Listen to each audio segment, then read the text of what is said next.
Hello, I'm Dr. Girish Raisinghani, Associate Professor, Department of Botany, SPC government college Ajmer. आज हम discuss करेंगे cyanobacteria, जिसका हम पार्ट 3 साइनोबैक्टीरिया को हम पार्ट 1 में और पार्ट 2 में डिस्कस कर चुके हैं। आज हम इसका लास्ट पार्ट लेते हैं, पार्ट 3। पार्ट 2 में हमने डिस्कस किया था साइनोबैक्टीरिया के न्यूट्रिशन के बारे में, जिसमें मैंने आपको बताया था कि ये फोटोसिंथेसिस के द्वारा अपना भोजन बनाते हैं और इनमें क्लोरोफिल ए और दूसरा फोटोसिंथेटिक पिगमेंट्स पाए जाते हैं। और उसके बारे में फिर हमने इसके रिप्रोडक्शन के बारे में अपन ने डिस्कस किया था। और इसमें मैंने आपको बताया था कि ये जो हैं साइनोबैक्टीरिया वेजिटेटिव और एसेक्सुअल मेथड्स के द्वारा रिप्रोड्यूस करते हैं।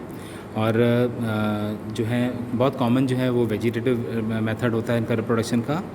हालांकि सेक्सुअल रिप्रोडक्शन जो है एज सच इसमें नहीं पाया जाता है, लेकिन जेनेटिक रिकॉम्बिनेशन पाया जाता है। और इनकी जो रिप्रोडक्शन का जो प्रोसेस है वो करीब करीब बैक्टीरिया से मिलता जुलता है। और फिर अपन ने डिस्कस किया था about economic importance of cyanobacteria, जिसमें हमने डिस्कस किए थे about useful activities of cyanobacteria. अब हम इसके डिस्कस करेंगे हार्मफुल एक्टिविटीज़ ऑफ साइनोबैक्टीरिया कि ये हार्मफुल कैसे है। Harmful activities, some cyanobacteria example microcystis, anabaena, rivularia etcetera release toxins in the surrounding water which is harmful to fishes and other aquatic fauna. कुछ cyanobacteria जो होते हैं जैसे माइक्रोसिस्टिस है, एनाबीना और राइवोलेरिया है, ये टॉक्सिन्स को सराउंडिंग वाटर में रिलीज़ करते हैं और जिसकी वजह से जो फिशेस हैं और जो एक्वेटिक फौना है उनको हार्म पहुंचता है। फिर कंजम्पशन ऑफ सच वाटर में be toxic to man and other animals. और जिसमें ये एनाबीना और माइक्रोसिस्टिस, राइवोलेरिया एक्सेट्रा अगर हैं तो उसमें उसका जो पानी है वो उसका कंज्यूम करना जो टॉक्सिक हो जाता है पानी, उसका कंजम्पशन मैन और अदर एनिमल्स के द्वारा भी हानिकारक हो सकता है। Some cyanobacteria grow on buildings and historical monuments in rainy season. ये बहुत कॉमनली हम देखते हैं कि रेनी सीजन में कुछ बिल्डिंग्स पर और हिस्टोरिकल मॉन्यूमेंट्स में ये साइनोबैक्टीरिया ग्रो हो जाते हैं। हमें ग्रीन कलर का हमें दिखेगा उगता हुआ। They cause discolouration and severe damage to plaster and brick work. और ऐसा जो साइनोबैक्टीरिया है वो डिसकलरेशन मतलब उसके कलर को ख़राब करता है और प्लास्टर और उसके ब्रिक वर्क को भी डैमेज करता है, ऐसे मॉन्यूमेंट्स को। तीसरा, some forms such as oscillatoria grow in municipal water reservoirs and water channels. Oscillatoria जो बहुत कॉमनली जो म्यूनिसिपल वाटर आता है और रिजर्वॉयर्स होते हैं और म्यूनिसिपल वाटर रिजर्वॉयर्स होते हैं और जो वाटर चैनल्स हैं उसमें भी क्या कहते हैं ग्रो होते हैं। They change the colour, they odour and spoil the taste of water. उनके कारण क्या होता है, कई बार कलर भी चेंज हो जाता है और एक गंदी सी स्मेल आती है उस पानी में से, और जो पानी जो होता है वो पूरी तरह से स्पॉइल्ड होता है, या ये हम कह सकते हैं कि पानी पीने योग्य नहीं रहता है। तो ये बहुत क्या कहते हैं एक हार्मफुल फैक्टर है साइनोबैक्टीरिया का। Some cyanobacteria cause damage by growing on textile, cordage and tents. और टेक्सटाइल पे, कपड़े के ऊपर भी, टेंट्स पे भी क्या कहते हैं साइनोबैक्टीरिया रेनी सीजन में ग्रो हो जाता है, जिसके कारण ये साइनोबैक्टीरिया बहुत ज़्यादा डैमेज कॉज करता है। और अगर हम ह्यूमन बींग्स की बात करें और एनिमल्स की बात करें तो लिंग बाय जो है cyanobacteria it may also cause some skin infections. अगर हम इसके ज़्यादा कांटेक्ट में आते हैं तो ये कुछ स्किन इन्फेक्शंस भी कॉज करता है। तो ये था अबाउट अपने हार्मफुल एक्टिविटीज़, या हम ये कहें कि इकोनॉमिक इम्पॉर्टेंस ऑफ साइनोबैक्टीरिया, जिसके इसकी यूज़फुल एक्टिविटीज़ भी हैं और इसकी हार्मफुल एक्टिविटीज़ भी हैं। अब हम डिस्कस करेंगे अबाउट इंटर रिलेशनशिप। ये साइनोबैक्टीरिया का इंटर रिलेशनशिप या साइनोबैक्टीरिया का बैक्टीरिया के साथ किस तरह का रिलेशनशिप है, इसमें हम दो चीज़ें डिस्कस करेंगे, सिमिलैरिटीज़ और दूसरा डिफरेंसेस। तो पहले हम लेते हैं similarities between cyanobacteria and bacteria.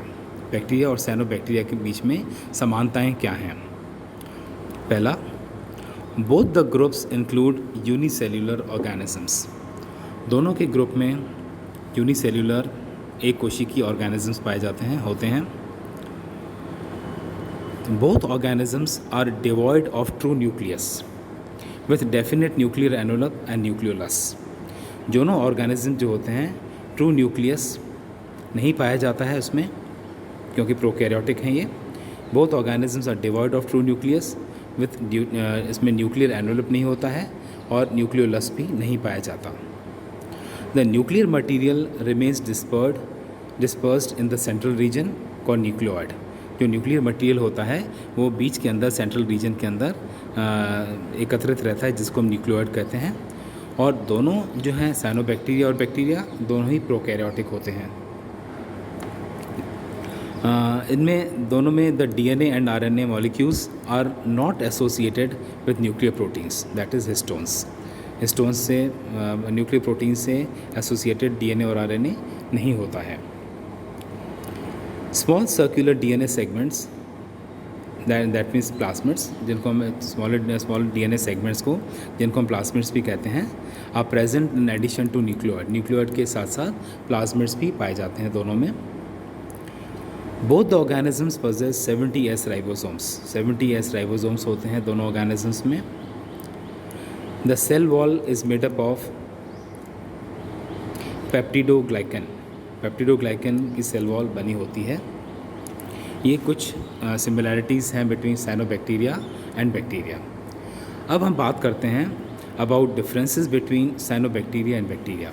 Cyano और बैक्टीरिया के बारे में, इसके डिफरेंसेस के बारे में अगर हम बात करें तो साइनोबैक्टीरियल सेल्स जो हैं are small, are comparatively larger in size ranging from 1 micron metre to 15 micron metre in width, जबकि बैक्टीरियल सेल्स जो होते हैं they are smaller in size ranging from 1 micron metre to 10 micron metre in length and 0.7 μm to 1.5 micron metre in width.